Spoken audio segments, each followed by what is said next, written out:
আমার খালা ছিলেন একজন অসাধারণ সুন্দরী নারী, বয়স ছিল তার ৩০-এর কাছাকাছি। তিনি সবসময় খুব যত্নশীল এবং দয়ালু ছিলেন।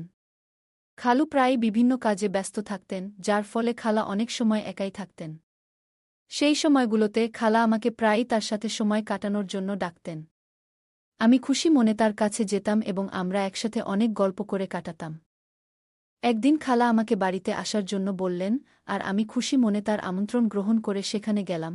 আমি যখন খালার বাড়িতে পৌঁছালাম, তখন খালা বাথরুম থেকে বেরিয়ে আসছিলেন।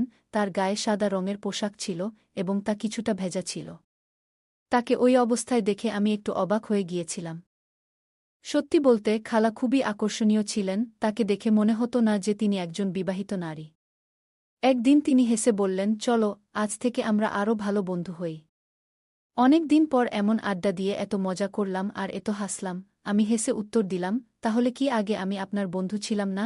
খালা হেসে বললেন, বন্ধু ছিলে, কিন্তু এতটা ঘনিষ্ঠভাবে না। আমি মজা করে বললাম, খালা, গাল লাল করো না, আমি কিন্তু পালাচ্ছি। এ কথা বলেই আমি হাসতে হাসতে দৌড় দিলাম, আর খালাও মজা করে আমার পেছনে দৌড়ালেন। তিনি হাসতে হাসতে বললেন, একটু দাঁড়াও, দেখি ধরতে পারি কিনা। কিছুক্ষণ পর খালা হেসে থেমে গেলেন। পরে চেয়ারে বসে নিয়ে বললেন, এখন একটু বিশ্রাম নেই। খালা ক্লান্ত দেখাচ্ছিলেন। আমি তার পাশে গিয়ে মজা করে বললাম, খালা, এত তাড়াতাড়ি ক্লান্ত হয়ে গেলেন নাকি? আমার কথা শুনে খালা আমাকে তার ঘরে নিয়ে গেলেন। বন্ধুরা, রেডি হয়ে যাও, আজকের গল্পটি অনেক স্পেশাল। আর দয়া করে গল্পগুলো ভালো লাগলে ভিডিওটি লাইক, শেয়ার এবং চ্যানেলটি সাবস্ক্রাইবই করো প্লিজ। আমার খালা দেখতে ছিল অসাধারণ সুন্দরী। বাইরে বের হলে সবাই তার দিকে চেয়ে থাকত। আমি যখন ছোট ছিলাম তখন থেকেই তিনি খালুর সাথে শহরে থাকতেন। তাই তাদের সাথে তেমন বেশি যোগাযোগ বা দেখা করা হতো না। সে সময় আমি খালুর বাড়িতে থাকার সিদ্ধান্ত নিয়েছিলাম, কারণ আমার মা-বাবা বিদেশে ভ্রমণে যাচ্ছিলেন। আমার খালু যখন বাবার সঙ্গে দেখা করতে এসেছিলেন, তখন তিনি বলেছিলেন যে আমাকে তার বাড়িতে রেখে যেতে। বাবা প্রথমে রাজি হচ্ছিলেন না। বাবা প্রথমে না করতে চেয়েছিলেন, কারণ তিনি জানতেন যে আমি এখন বড় হয়েছি এবং নিজের যত্ন নিতে পারি। তবে খালুর অনেক বোঝানোর পর বাবা রাজি হয়ে গেলেন, আর এতে আমি খুব খুশি হলাম, কারণ আমারও ইচ্ছা ছিল খালুর বাড়িতে যাওয়ার। খালা প্রিয়ার বিয়ে হয়েছিল আমার খালুর সাথে প্রায় কয়েক বছর আগে। তখন আমি ছোট ছিলাম, কিন্তু খালাকে দেখে আমার খুব ভালো লাগত। তিনি শুধু সুন্দরী ছিলেন না, খুবই তরুণ এবং আকর্ষণীয় ছিলেন। খালু আর খালার জুটিকে সবাই একসঙ্গে মানানসই মনে করত, তবে তাদের তখনও কোনো সন্তান হয়নি। তারা অনেক ডাক্তার এবং কবিরাজের কাছেও গিয়েছিলেন, এমনকি বয়স্ক পীরদের কাছেও। কিন্তু তাও কোনো সমাধান পাননি। সবশেষে তারা তাদের ভাগ্য মেনে নিয়ে ধৈর্য ধরেছিলেন। খালু আর খালার মধ্যে অনেক ভালোবাসা ছিল, আর আমার মনে হয় খালু কখনোই খালার সঙ্গে কোনো মুহূর্ত অপচয় করেননি। বিয়ের পর খালার রূপ আরও বেশি ফুটে উঠেছিল, আগের থেকেও বেশি মোহনীয় হয়ে উঠেছিলেন। একদিন খালা যখন রান্নাঘরে খাবার তৈরি করছিলেন, আমি তখন টিভিতে কিছু দেখছিলাম। হঠাৎ খালা আমার পাশে এসে দাঁড়ালেন। খালা একদিন আমাকে জিজ্ঞেস করলেন, কুনাল, আজ কলেজে গেলে না? তার এমনভাবে আমার নাম ধরে ডাকা আমাকে কিছুটা অপ্রস্তুত করল, কারণ আমার মনে অন্য চিন্তা ঘুরপাক খাচ্ছিল। আমি হালকা বিরক্তি নিয়ে বললাম, না খালা, পরীক্ষা শেষে আমাদের 2 মাসের ছুটি চলছে। খালা তখন আমার জন্য দুধের শরবত নিয়ে এসে টেবিলে রাখলেন। তাকে এভাবে নিচু হয়ে কাজ করতে দেখে আমি কিছুটা অবাক হলাম। মনে হচ্ছিল কিছু বোঝার আগেই পরিস্থিতি অস্বাভাবিক হয়ে উঠেছে। খালার বাড়িতে এসেছি মাত্র 2 দিন হল, আর এর মধ্যেই মনটা কিছুটা অস্থির হয়ে গেল। রাতে খাবারের সময় খালু আমাকে ও খালাকে বললেন যে তিনি কিছুদিনের জন্য ব্যবসার কাজে বাইরে যাচ্ছেন। আগে যখন তিনি বাইরে কাজে যেতেন, তখন খালাকে সঙ্গে নিয়ে যেতেন, কিন্তু এবার আমি বাড়িতে থাকার কারণে তিনি একাই যাওয়ার সিদ্ধান্ত নিলেন। তাই তিনি আমাদের দুজনকে বাড়িতে রেখে চলে গেলেন। এরপর আমি খালার বিভিন্ন অভ্যাস লক্ষ্য করতে শুরু করলাম। আমি দেখলাম খালা বেশিরভাগ সময় কফি পছন্দ করেন। খালা যখন আমার সামনে বসেছিলেন, আমি হেসে বললাম, খালা, আপনি দুধ চা কেন খান না? দুধ তো স্বাস্থ্যের জন্য খুবই ভালো। তখন খালা হেসে বললেন, আমার স্বাস্থ্যের কোনো সমস্যা নেই, তাই নিজেকে সক্রিয় রাখার জন্য আমি কফি পান করি। পরের দিন আমি আমার মোবাইলে গেম খেলছিলাম, হেডফোন লাগানো ছিল। খেয়ালই করিনি কখন খালা এসে আমার পাশে বসে আমার গেম খেলা দেখছিলেন। গেমের মধ্যে আমরা বন্ধুরা গেম খেলার সময় মজা করছিলাম এবং রসিকতা করছিলাম, যা হয়তো শালীনতার সীমা ছাড়িয়ে যাচ্ছিল। খালা আমার এসব কথা শুনে একটু অস্বস্তি অনুভব করলেন। তারপর তিনি আমার কাঁধে আলতো করে হাত রেখে তার উপস্থিতির জানান দিলেন। খালাকে নিজের পাশে বসে থাকতে দেখে আমি খুব লজ্জা পেলাম, বুঝতে পারলাম যে খালা আমাদের কথোপকথন শুনে ফেলেছেন। তখন খালা আর কিছু বললেন না।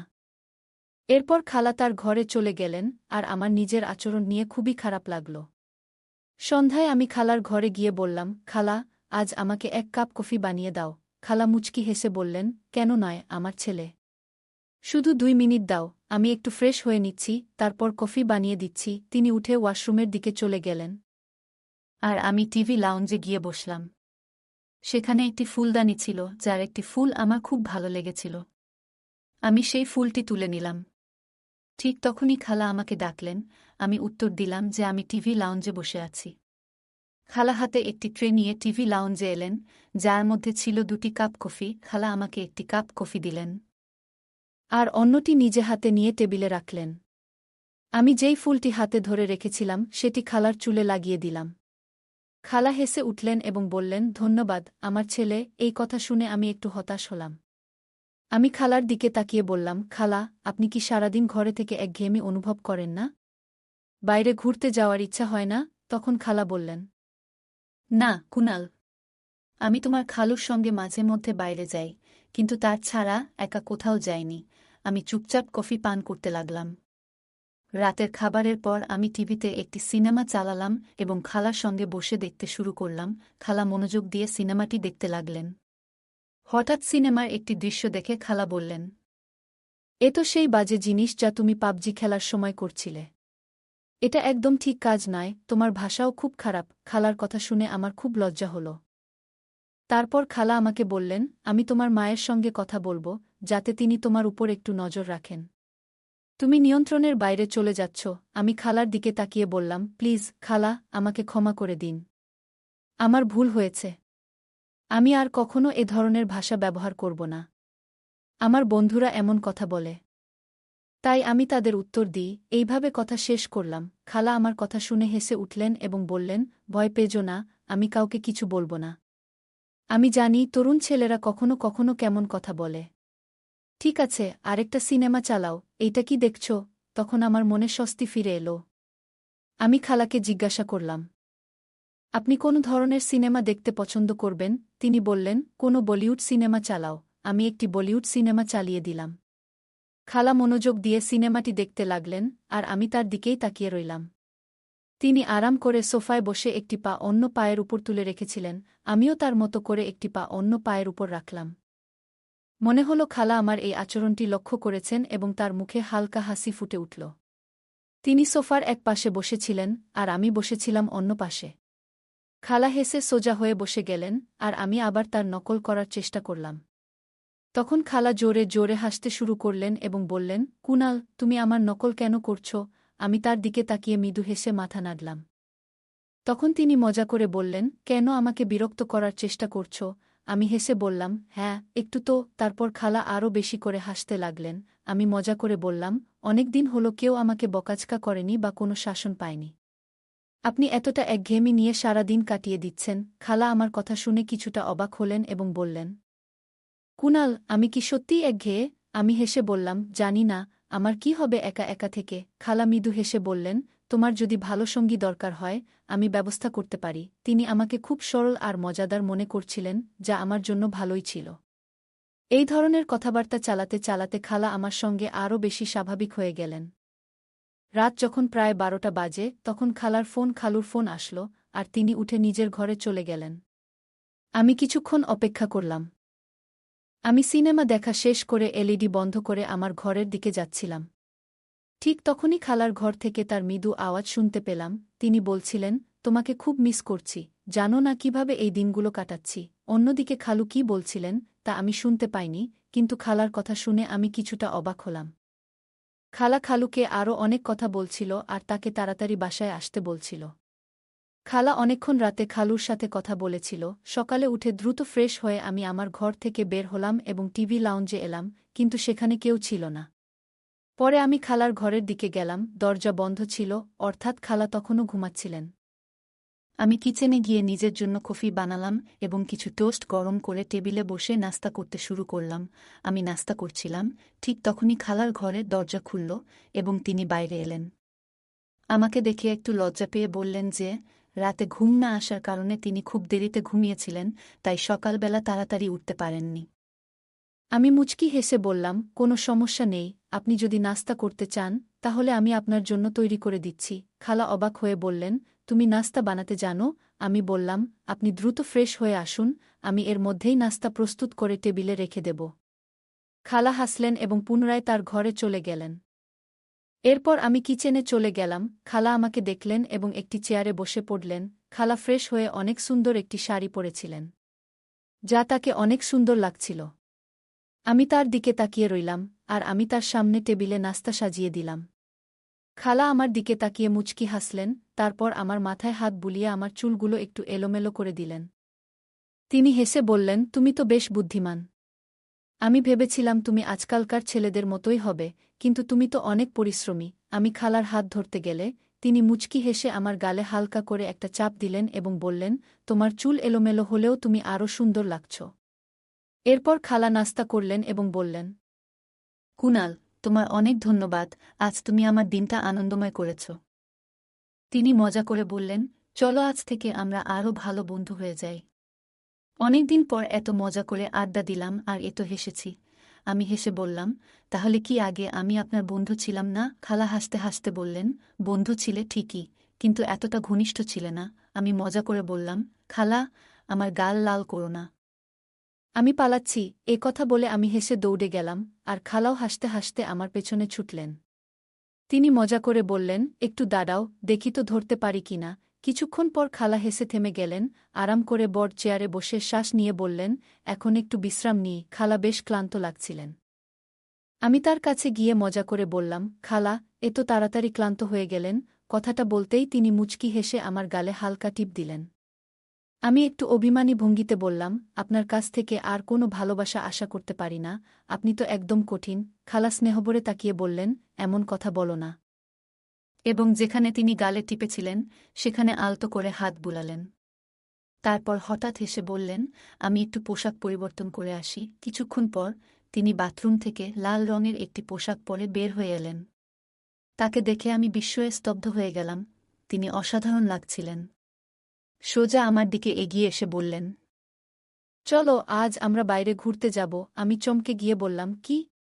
আপনি তো বলেছিলেন যে আপনি খালুর সাথে ছাড়া বাইরে যান না, তবে আজ কিভাবে? তিনি মুচকি হেসে বললেন, আমাদের বন্ধুত্ব এখন অনেক গভীর হয়ে গেছে। আমি তোমার সাথে বাইরে যাচ্ছি কারণ আমার কিছু কেনাকাটা করতে হবে, আর আমরা ঘুরেও আসতে পারি। আমি বললাম, ঠিক আছে, তবে আমিও একটু পোশাক পাল্টে নিই, নিজেরটা একটু ঠিকঠাক করে নিই। হয়তো কোনো মেয়ে আমার দিকেও তাকাবে। খালা হেসে আমার পিঠে একটা মৃদু ধাক্কা দিয়ে বললেন, তুমি সবসময় মজা করো কেন? আমি হেসে বললাম, কি নিয়ে এত রাগ করছেন? খালা মুচকি হেসে বললেন, তোমার এসব কাণ্ডকারখানা নিয়ে। আমি মজা করে বললাম, আরে জীবনে একটু মজা না থাকলে তো জীবনটাই মাটি।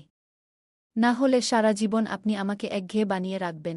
খালা প্রথমে বুঝতে পারলেন না, কিন্তু যখন বুঝলেন তখন সঙ্গে সঙ্গে তার পায়ের জুতো খুলে বললেন, লজ্জা করো। না হলে এখানেই তোমাকে পেটাবো। আমি হেসে আমার ঘরে ঢুকে গেলাম। পরে আমরা একসঙ্গে মার্কেটে গেলাম। সেখানে গিয়ে দেখলাম যে খালাকে দেখছে সবাই তাকিয়েই থাকছে। লাল রঙের পোশাকে তিনি অসাধারণ লাগছিলেন। আমি মজা করে খালাকে বললাম, ম্যাডাম, আপনি যখনই বাইরে বের হন সবাই আপনাকেই দেখছে, যেন তাদের আর কোনো কাজ নেই। খালা হেসে বললেন, কুনাল, লজ্জা করো। আমি তোমার খালা। আমি মাথা নিচু করে বললাম, ঠিক আছে খালাজান। খালা হেসে আমার পাশে বসে বললেন, তুমি কখনোই ফ্লার্ট করা থেকে বিরত হবে না, তাই না? আমি মুচকি হেসে বললাম, কোনো দুর্ভাগা আছে যে আপনাকে নিয়ে ফ্লার্ট করতে চাইবে? খালা হেসে বললেন, বাহ, তুমি তো বেশ। একটু চুপ থাকার পর তিনি আমার খুব কাছাকাছি এসে কানে কানে বললেন, সত্যি করে বলো তো, তোমার কি কোনো প্রেমিকা নেই? আমি তার দিকে তাকিয়ে মিষ্টি হেসে বললাম, না, এমন কেউ পাইনি। আপনার মতো এত সুন্দর মেয়ে কোথায় পাব? আমি হেসে বললাম, গার্লফ্রেন্ড নয়, যদি জীবনসঙ্গী বানিয়ে নিতাম। খালা মিষ্টি হেসে বললেন, তুমি আমাকে এতটাই পছন্দ করো? আমি বিনয়ের সাথে মাথা নিচু করে বললাম, হ্যাঁ, আপনি আমার কাছে সবচেয়ে প্রিয়। খালা হেসে বললেন, তুমি কখনই মজা করা থেকে বিরত হবে না, তাই না? আমাদের মধ্যে এমন হাসিঠাট্টা চলতেই থাকল। সকালে খালা বললেন, কুনাল, দুধ শেষ হয়ে গেছে, একটু নিয়ে এসো। আমি সম্মতি দিয়ে মার্কেটের দিকে রওনা হলাম। ফিরে এসে ফ্রিজে দুধ রেখে খালাকে জানাতে তার ঘরে গেলাম। কিন্তু দরজার সামনে দাঁড়িয়ে আমি কিছুটা বিস্মিত হয়ে গেলাম। খালা স্নান শেষে তাড়াহুড়ো করে তোয়ালে জড়িয়ে বেরিয়েছেন। সেই মুহূর্তে আমার মনে অস্বস্তি তৈরি হল এবং আমি দ্রুত নিজের ঘরের দিকে ফিরে যাচ্ছিলাম। ঠিক তখনই খালা পিছন থেকে ডাক দিলেন, তুমি কি দুধ নিয়ে এসেছ? আমি ভীষণ লজ্জিত ছিলাম। কিছু বলতে পারছিলাম না, শুধু মাথা নাড়লাম। খালা আস্তে আস্তে আমার দিকে এগিয়ে এলেন। আমি মাথা নিচু করেছিলাম, আর হঠাৎ খালা স্নেহভরে আমার মুখে হাত রেখে বললেন, সব ঠিক আছে তো? তিনি জিজ্ঞেস করলেন, কি হয়েছে? কেন এভাবে চুপ করে আছো? আমি তার চোখের দিকে তাকিয়ে বললাম, কিছু না, খালা। খালা আমার চোখের দিকে গভীরভাবে তাকিয়ে মুচকি হেসে বললেন, কুনাল, সত্যি বলো তো, আমাকে তোমার কেমন লাগে? আমি মাথা নাড়লাম এবং আবার মাথা নিচু করে বললাম, খালা, আপনি যদি ভাবেন যে আমি এই কারণে আপনার প্রতি আকৃষ্ট হচ্ছি, তাহলে আপনি ভুল ভাবছেন। আপনার সৌন্দর্য অবশ্যই অসাধারণ, কিন্তু সৌন্দর্যই সব কিছু নয়। খালা গভীরভাবে নিঃশ্বাস নিলেন এবং আমাকে এমনভাবে দেখলেন যেন আমি কোনো পাগল। আমি আবার মাথা তুললাম এবং বললাম, আমি কখনো চাই না যে আপনি সাময়িকভাবে আমাকে গ্রহণ করুন আর তারপর সারা জীবন আমাকে আপনার কাছ থেকে দূরে রাখুন। খালার জন্য এই মুহূর্তটা খুবই সংবেদনশীল ছিল। তিনি ধীরে ধীরে বিছানায় বসে পড়লেন এবং মৃদু গলায় বললেন, খালা আমাকে বললেন, এসো, এখানে এসে বসো। আমি ধীরে ধীরে তার পাশে গিয়ে বসলাম। তিনি আমার হাত ধরে নিজের হাতে রেখে মৃদু গলায় বললেন, কুনাল, জীবনে যা পাও তার জন্য কৃতজ্ঞ হওয়া উচিত। খালার মনের ভেতর তখন কি চলছিল সেটা আমি বুঝতে পারছিলাম না। আমি অস্বস্তি বোধ করে হাত সরিয়ে ধীরে ধীরে নিজের ঘরে চলে এলাম। এমন পরিস্থিতি থেকে সরে আসাটাই বুদ্ধিমানের কাজ মনে হল। কিছুক্ষণ পর বাইরে এসে আমি বুঝতে পারলাম খালার ঘর থেকে কান্নার শব্দ আসছে।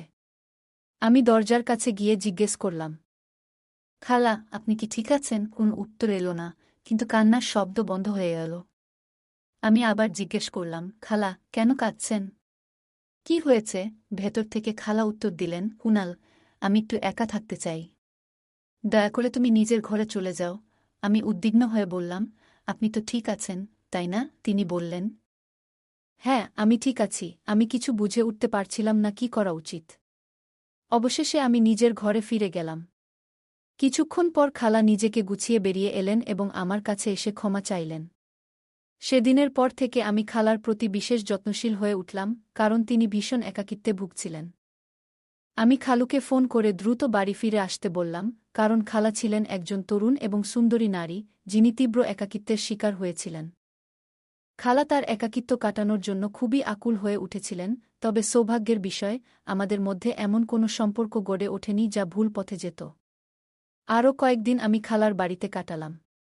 এরপর আমার মা-বাবা বিদেশ থেকে ফিরে এলেন এবং আমি নিজ বাড়িতে ফিরে গেলাম। এই ঘটনার মাধ্যমে আমি একটি গুরুত্বপূর্ণ শিক্ষা পেলাম, কখনো কোনো নারীকে একা বাড়িতে রেখে যাওয়া উচিত নয়। কারণ মানুষ ভুল পথে সহজেই বিপদগামী হতে পারে এবং ভুল সিদ্ধান্ত নিতে পারে। এছাড়া কোনো অনাত্মীয় পুরুষের উচিত নয় কোনো অনাত্মীয় নারীর সঙ্গে একা থাকা, কারণ এতে এমন ভুল হতে পারে যা সবার জীবনে বড় বিপদ ডেকে আনতে পারে। গল্পটা কেমন লাগলো জানাতে ভুলবে না। আরও মজার মজার রোমান্টিক গল্প শুনতে চাইলে ভিডিওটি লাইক, শেয়ার এবং চ্যানেলটি সাবস্ক্রাইব করতে এবং বেল আইকনটি ক্লিক করতে ভুলবে না। ধন্যবাদ।